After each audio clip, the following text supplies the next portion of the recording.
I do think one challenge is not overdoing sound. Sound is something that we can't just plug our ears all the time. So, one of my biggest jobs is really finding the negative space, and because we don't want to bring unwanted noise into the world. And as products are embracing sound more, we have to be very, very intentional about how, when, and where we use sound.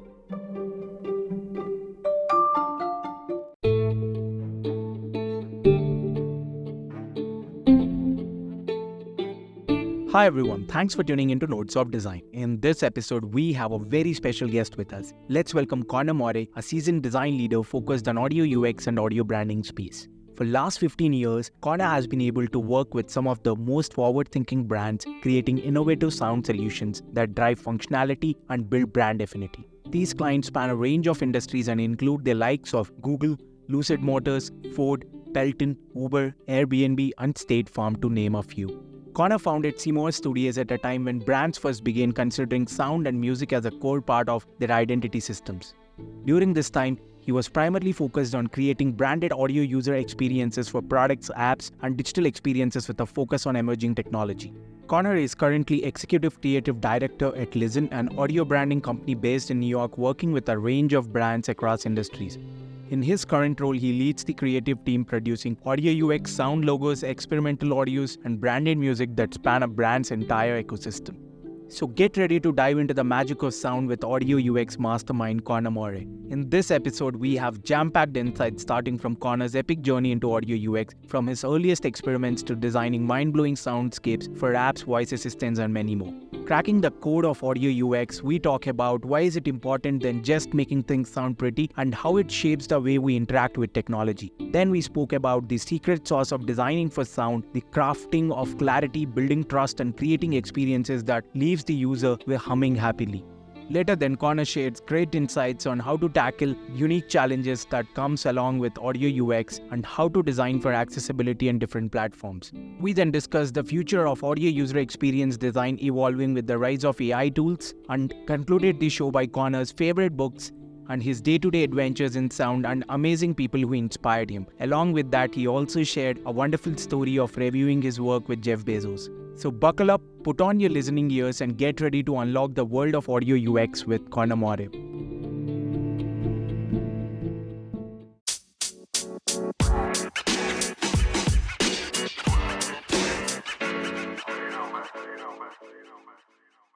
Hi everyone, thanks for tuning into Notes of Design. In this episode, we have a very special guest with us. Let us welcome Connor. Hi Connor, welcome to Notes of Design. Hey, Tej, thanks so much for having me. Been a big fan of the podcast, so it's a pleasure to be here. So how was your day today, Connor? Day today's good. We've got my son is home from school because school's out today, so taking care of him a little bit, doing a little bit of work. But yeah, good day so far. So if you could give a brief about yourself to our listeners out there. Sure. So kind of crazy to hear myself say it, is I've been in the audio UX and audio branding space now for 15 years. Currently, my role is Executive Creative Director at a company called Listen, and we're focused on audio branding for a range of different clients across a range of sectors. So everything from automotive companies, medical companies, and CPG brands. What we focus on is really a lot of sound logo design, audio brand strategy, brand music, experiential audio, and then audio UX. Prior to this role, I had my own company called CMoore Sound for 13 years, where I was really more focused on audio user experience design through the brand lens. And, being in the Bay Area at that time, there was just a ton of opportunity for audio UX type of work, with the tech boom and all of that. So I kind of became a go-to person for this type of work for the likes of Google, Peloton, Lucid Motors, Uber, just to name a few. Thank you so much, Connor. So what was your journey into audio UX? How did you start? And what are your tips to the beginners on starting their journey into audio UX? Yeah, I think, kind of goes way back in terms of coming from a musical family. My dad is a big guitar player, mainly focused on jazz.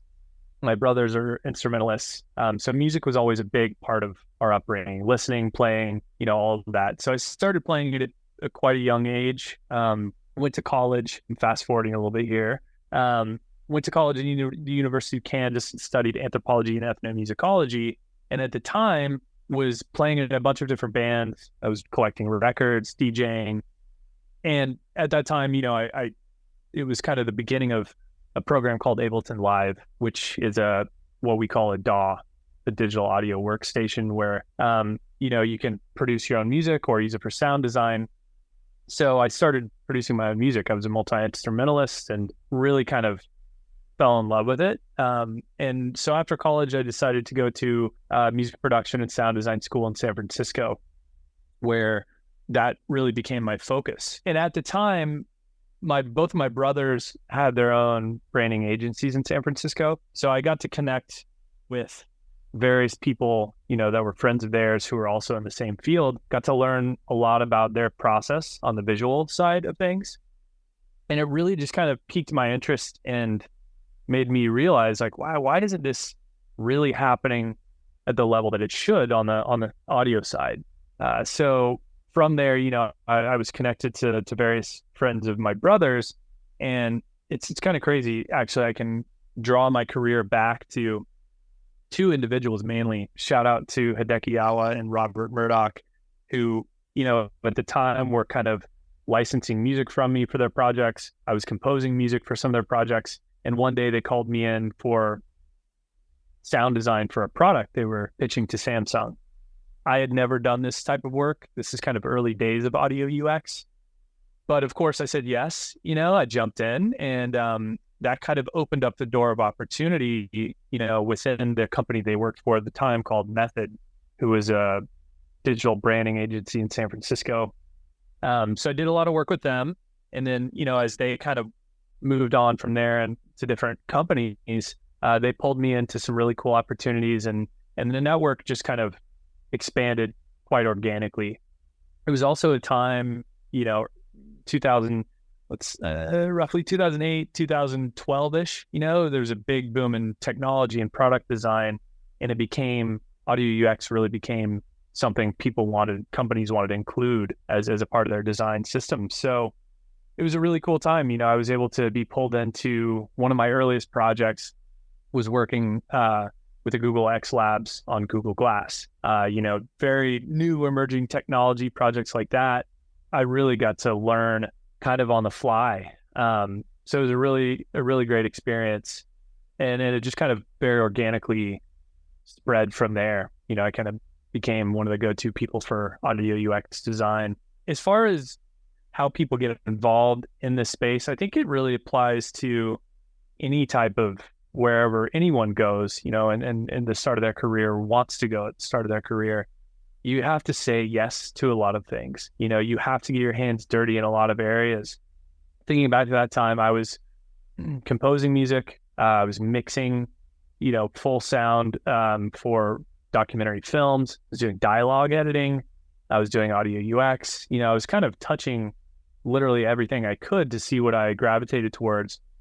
And sure enough, I ended up in the audio UX space. But, it also goes back to that first experience with Method, where they wanted me to work on this sound design project for a product for Samsung. I had the basic foundational chops for it, but I'd never done anything like that. But I jumped in. You have to be willing to say yes to a lot of things early in your career.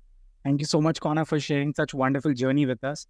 So let's begin into our episode today. So what exactly is audio user experience design, and why is it essential in today's digital landscape? Yeah, audio user experience design is a design discipline focused on, really creating sound that supports a visual experience. So typically this is found in products, apps, or something like AR or VR.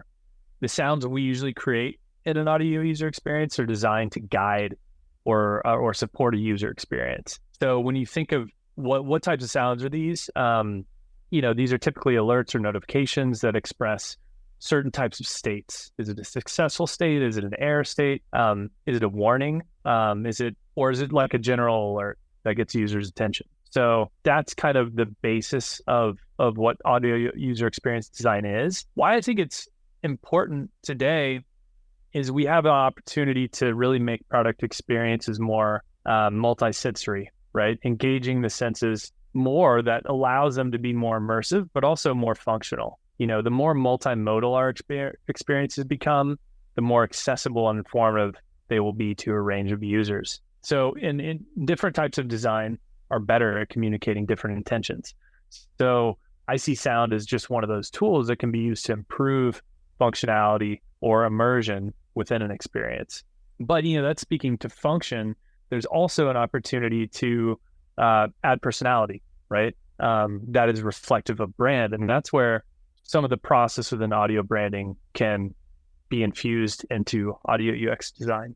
So, Connor, how does audio user experience differs from visual user experience, and what are the unique challenges does it present? Yeah, so similar to visual user experience in that, we're trying to design a system that's ultimately communicated to a user through sound. Visual UX uses certain things like color, motion, contrast, hierarchy, things like that. Audio uses timbre, uses instrumentation, key signatures, musical scales, layering or effects processing, and defining kind of a hierarchy of what sounds are, kind of going back to my earlier point, more functional versus more branded or colorful. Ultimately, it's, we think about it with the same approach and the same drivers as a visual UX, but using sound as the medium. I think as far as challenges, and this isn't necessarily like a direct challenge, but it's more of an opportunity and something that keeps me on my toes and keeps the work exciting, is that every project is very unique. I'm designing sound for everything from in-car audio user experiences to UX for robotics, to mobile apps, to medical devices. So these are all very, very different experiences that, they have different contexts which the product lives in. They have totally different deliverables with what are we creating within that experience. And there's different speaker systems too. So, it's not a one size fits all approach to all these projects. I would say the process is roughly similar. But you got to be on your toes because they're all quite unique. I do think one challenge is not overdoing sound.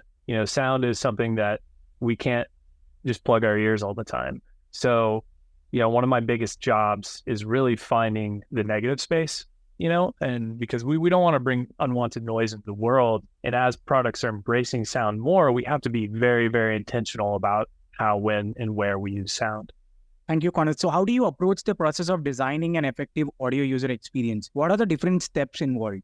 Yeah, so initially, it's not unlike a visual, designing a visual system. We always start with the discovery phase.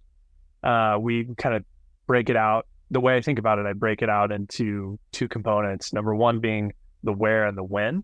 This is really important because you have to get an understanding of the context of the product, right? Audit the places where it could or should use sound, but really getting an understanding of what are the intentions of those interactions. Typically, we'll meet with companies and do stakeholder reviews, really deep with the UX team, where we're doing UX flow walkthroughs and really understanding where those opportunities are, and then coming with recommendations on, okay, maybe we should use sound here, maybe we shouldn't use sound here. To my earlier point, we don't want to create too much of a cacophony for products. So that's kind of the where and the when.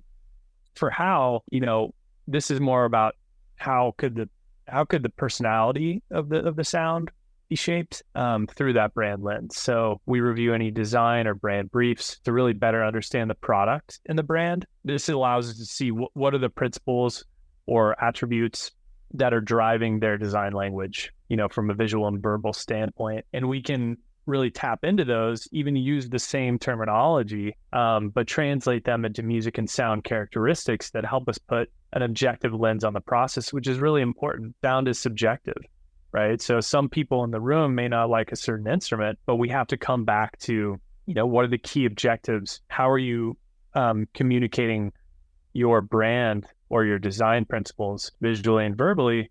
And how can we support that through sound? So getting an objective lens is very, very important. We also do competitive audits, that allows us to understand the direct market, but also how aspirational brands use sound. And, you can raise insights or best practices from that, and really kind of use some of those as kind of guiding principles on how to move forward into design. And in sound workshops, we'll bring in material for clients to react to before getting into design. This is really fun. It gives clients an opportunity to to listen to materials, that are out in the world and then react to them. And it also gets the dialogue going. It really kind of breaks down the communication barriers, which sound can sometimes be a bit intimidating for folks who don't have a musical background.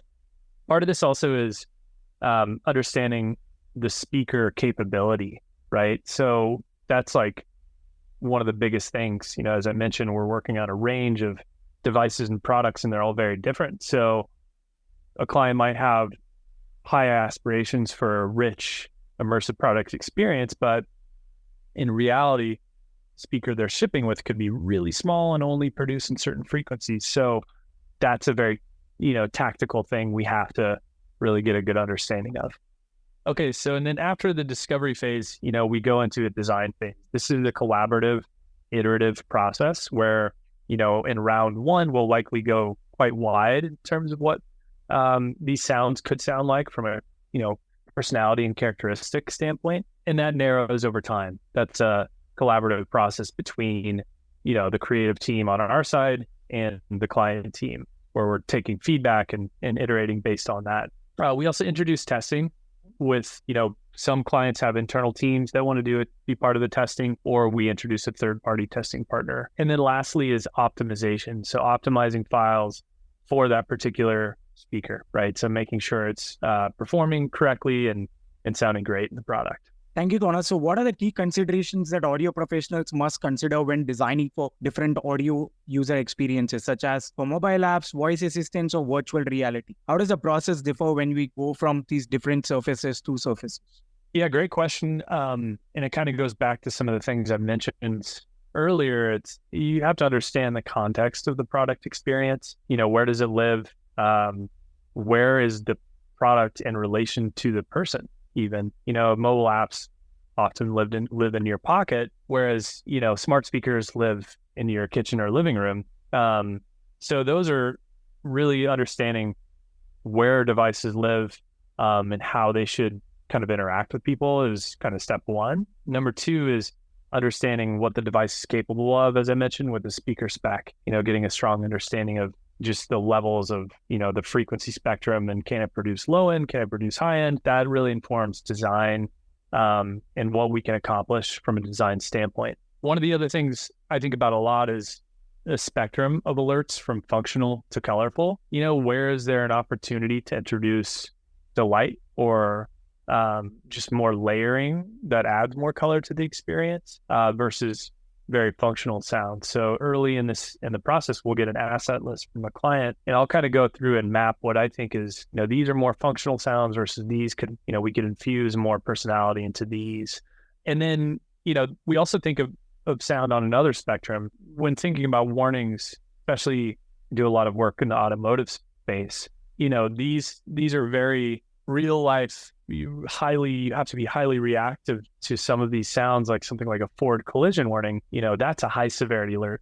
Has to be the driver has to react very, very quickly to that. So we design that as a high severity alert. Using higher pitch range that lives in the 1K to 3K kind of pitch range. That's really going to grab users' attention. Sometimes we'll add dissonance to that, make them more percussive. Whereas something like a low level, high or a low level alert, something like a seatbelt chime, for example, and it's a seatbelt chime is repeated over and over again. So you can actually design that in kind of a warmer palette, lower frequency material. Doesn't have to be percussive. It could be more textural if you wanted to not annoy a user. So we think about it on kind of those two spectrums, functionality versus brand, and then also low severity to high severity. Thank you, Connor. So what are the specific considerations or best practices to keep in mind when designing for accessibility and inclusion in audio experiences? Yeah, great question and a very important one. I think number one, it's super important for the design language to be easily understandable and be driven by a strategy and intent, that involves psychoacoustics and music theory. Humans have an innate ability to really decipher, even if they're not musically inclined people, they have the ability to listen to a piece of music and say, oh, that music makes me feel happy. And that music, the next track is maybe dark or, melancholy. They can't necessarily say, oh, that's major versus minor, But those are the types of things that we think about, if it's a success state or a positive state, we're living in kind of a major modality versus something that is more an error type state. That's going to live in kind of a minor modality. But it also goes even deeper than that into, different types of instrumentation and timbre. But as I mentioned earlier, it has to be consistent language that is very understandable for an end user. One thing, we've done a lot of design. Recently, we did a design effort for that was really kind of heavily. There was a lot of research done up front with sound and how it affects neurodivergent users. We don't want to create for that particular group. We don't want to create highly percussive sounds or highly high pitched sounds. Those become grating. They become fatiguing, but they also really are jarring to neurodivergent users. So with that, we often use sweeps, or softer envelopes that kind of introduce a sound, so they're not jarring. Another project I did about 2 years ago was working with Peloton and their tread, and they have two wheels on the right side and on the left side, and one's for speed and one's for incline. And we wanted to really make this optimized for low vision users. So anyone, when they're in the heat of the moment on a treadmill or bike or working out, exerting themselves at a high speed or something, your ability to remember where things are is very challenging. And that's especially so for people who can't see the visual UI. So for that particular experience, we had an audio brand language that used a key signature across the board, across their entire audio UX ecosystem. So we wanted to still retain that, but we wanted to make each wheel distinctly different audibly for the user, to where a low vision user could say, oh yeah, that's the speed wheel. Oh yeah, that's the incline wheel.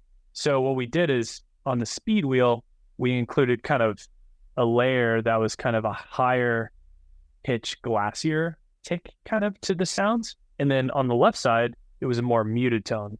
It was didn't have that high frequency material or tick involved. So, once the low vision users started using the device, we did a lot of testing around this. They would forget for a second and then just go up one on each and be like, oh yeah, this one's speed, this one's incline. So there's a lot of kind of techniques there that you can utilize, but it's super, super important to be thinking that way. And how can we increase the usability across just a range of users? Thank you, Connor. As we spoke about testing, so what techniques or tools do you use to gather user feedback and insights during the whole process? Yeah, so we typically will pull in testing in some form within design.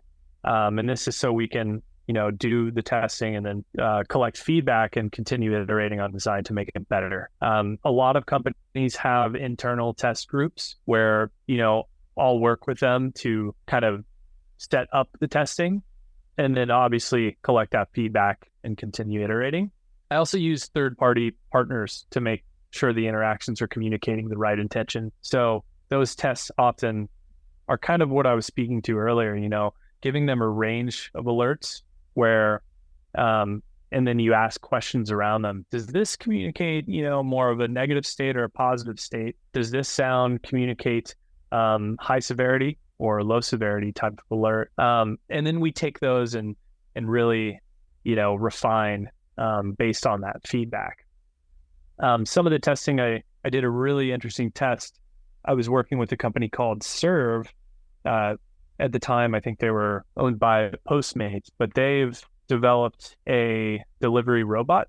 And I think it's most prominently used in LA at the moment. But it was a really interesting project because this is a very, very new, device that is living on the sidewalks of LA, and it's delivering food to people, and it looks like a robot. When people see that on the street, they don't really know what to do with it. They don't know how to react to it. It's a very foreign device. So we wanted to, number one, make it approachable. There's a lot of research that came out during that time that we tapped into that, was saying if you can lean on within design and sound in particular on principles of human language, it makes it more approachable. So design kind of sounds that simulated the arc of human speech and the intonation of human speech. Another part of that was it had to have a sound for when it was driving on the sidewalks. So for people with their phone, if their head's down on their phone, or low vision people, they need to be able to hear it so they're not going to trip over it or it hit them. So we designed an engine tone that is, not too loud because we don't want it to add noise, but we wanted it to be audible. I think it was within roughly a 5-6 foot range.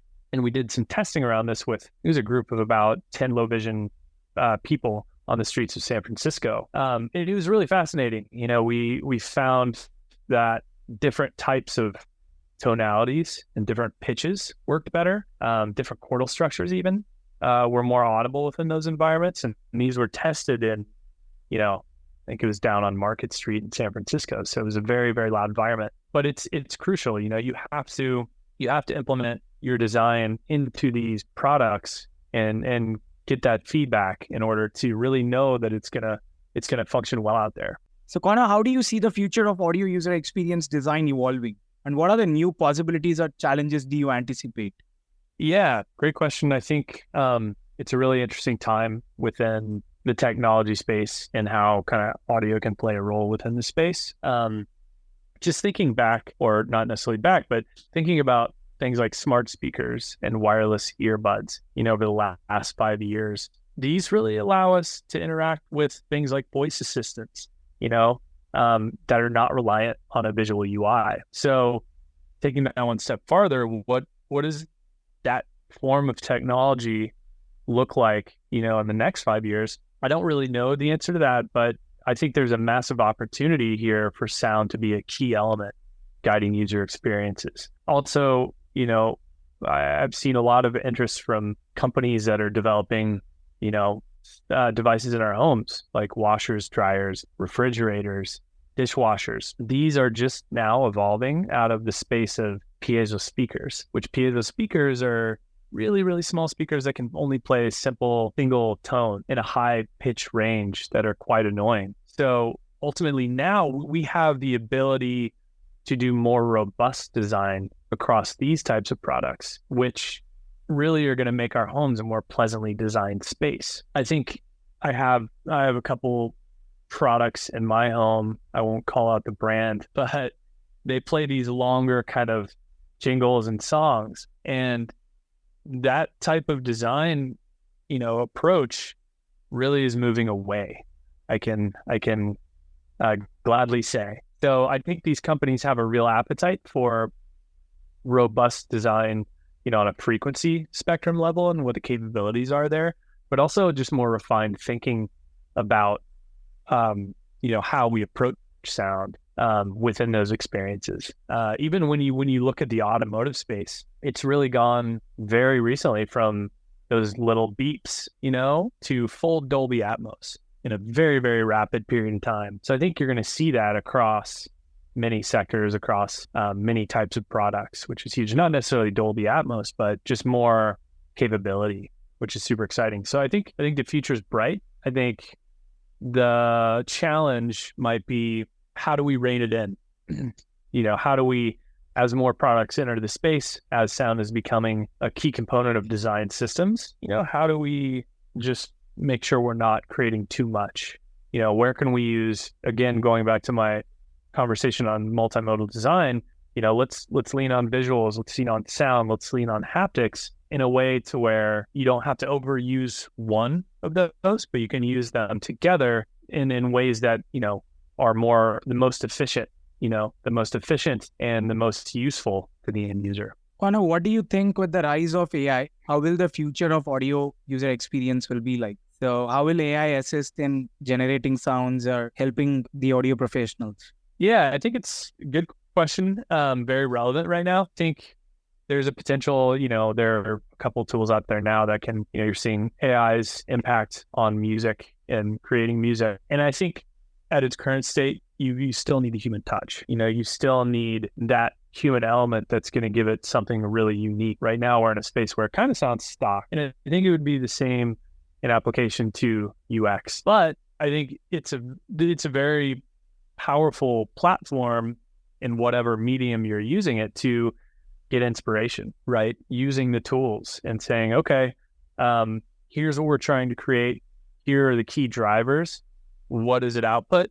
and hear that and agree with it or disagree with the AI, and say, okay, that's a cool starting point. How can I build upon that and inject the human element into it? So I think, yeah, it certainly will have a play, but I think we as designers, I think it's important to leverage that as a part of the system, right? As a part of our toolkit, and I think it'll definitely potentially speed up process too, which is good for clients. So yeah, it'll be interesting. I'm fascinated to see where it'll go.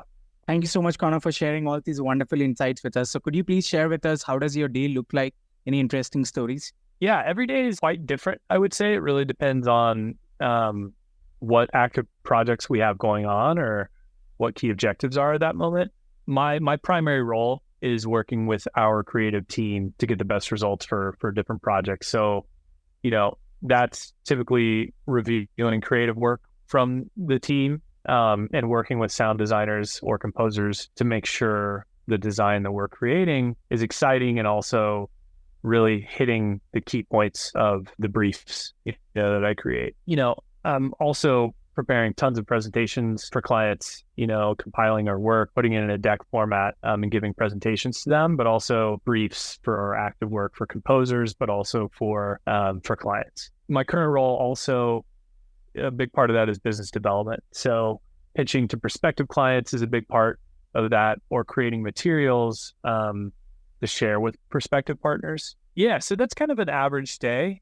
Sometimes I'll get my hands dirty back in design. My current role as creative director, I'm doing less of the design, but oftentimes in early stages of design, I might crank out a couple concepts to give to composers to where it gives them kind of a starting point to go off of. So it kind of every day is quite different, I would say.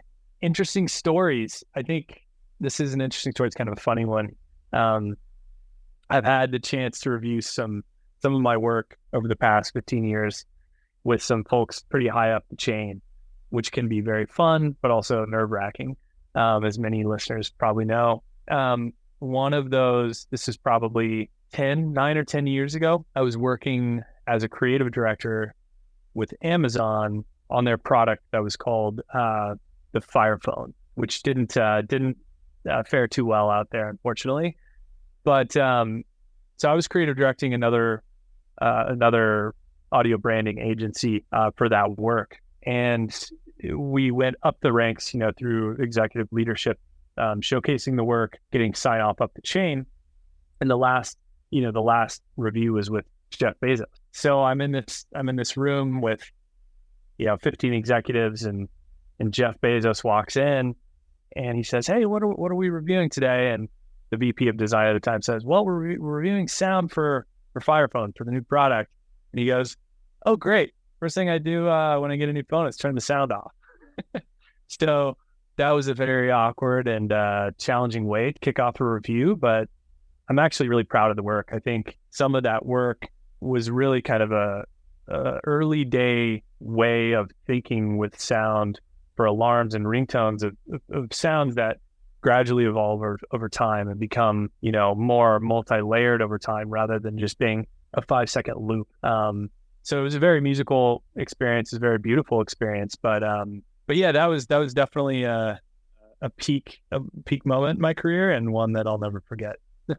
Thank you so much, Connor, for sharing such wonderful story with us. So we'll conclude the show by your 3 favorite book recommendations and also people who inspire you the most in this space. Cool.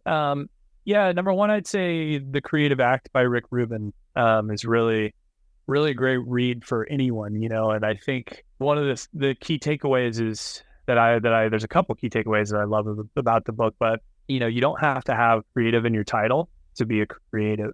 Everyone has creative insights, that they can bring to the table. And I think that's really important. And design is an iterative process, and it's a collaborative process. And everyone's thoughts and opinions are just as valid, most often. So that was one big one. And another reason I love it is, Rick Rubin is a guy that, he never looked for really other people's, he didn't create based on what other people would think. He created based on his own curiosity and his own, what got him excited, which I think is really at the root of people who make a difference in the creative space. I think you have to have that you have to be able to listen to your intuition and have a level of curiosity. It's not to say that people's opinions aren't valid, right? That's certainly a part of the collaborative process. But, having a level of, listening and to oneself and scratching that itch, I think is really important. Another one would be How Music Works by David Byrne. It's just it's a huge, big read. Really, really great book, though, that really gets into the cultural and historic side of music, but also, how music affects culture, technology, and society at large. I love his music he created with the Talking Heads and all the shifts and turns that took. And also he's just a very studied musicologist, really. He's unearthed a lot of really great records that kind of didn't perform as well from the past, like Shuggy Otis, William Onyeabor, so just his depth of knowledge of the music space is always interesting, and that it's a great read. The other one I would say is called The Senses, Design Beyond Vision. It's all about multisensory design. So using touch, sound, smell, and taste, across different types of works, right? And then it defines kind of these principles, guiding principles and ideas that we can use to create really more rich sensorial products and experiences. So that one's a bit more tactical, I would say. As far as people, and these two are more kind of in the musical space, there's a producer called Fortet who's been around for a long time, Kieran Hebden. I'll never forget the first time I heard his music. It was back early days in college. So probably 2001, 2002. And, when I listened to it, it just sounded like a very organic sound palette, but in an electronic kind of execution. And I found I'd never heard anything quite like it. And then I started kind of, digging into his process and seeing his YouTube videos, and he's a sample-based artist, but he makes it sound so organic and natural, like a musician. And those two early albums, Pause and Rounds, were really influential for me. So he's a very inspiring, just obviously his music, but from a sound artist perspective. The other one I would say is Ryuichi Sakamoto, who's a pianist, composer, and electronic musician from Japan. Some of his famous work was done with Yellow Magic Orchestra, kind of, I guess it was maybe late 70s, mid 70s, and the 80s. Really pushing the envelope of electronic music at the time. But his more recent work, he passed, I think, maybe 5 years ago, maybe a bit longer ago, is really interesting. It kind of gets more into the classical space. And the way that he thinks about sound is very much at an elemental level. He's going out and doing these field recordings, recording glaciers, and rivers that are melted from glaciers, and utilizing those in his music or as inspiration for his music. Again, kind of going back to the Rick Rubin book, it's about that element of exploration and curiosity that I find very fascinating. And it piques that thinking really piques my interest. I was sitting on the porch of my house the other day in a rainstorm, and there was a dripping happening from one of the gutters, and it was just this you could almost put a metronome to it and loop it, but it was raindrops happening, and it was syncopated too. It wasn't just a constant click track. It sounded like a very intentional syncopated thing. And I got a recording of it, but it's like that type of thinking, it grounds you. And sometimes the simplest things, whether they be found in nature or not, are the best things, or the most inspiring. So yeah, that's what I'd say. Thank you so much, Connor, for sharing all these wonderful recommendations and insights with us. We're looking forward to host you again in our upcoming episodes. Thank you so much for your time. Awesome. Thanks a ton, Taj. That was a lot of fun. Appreciate it.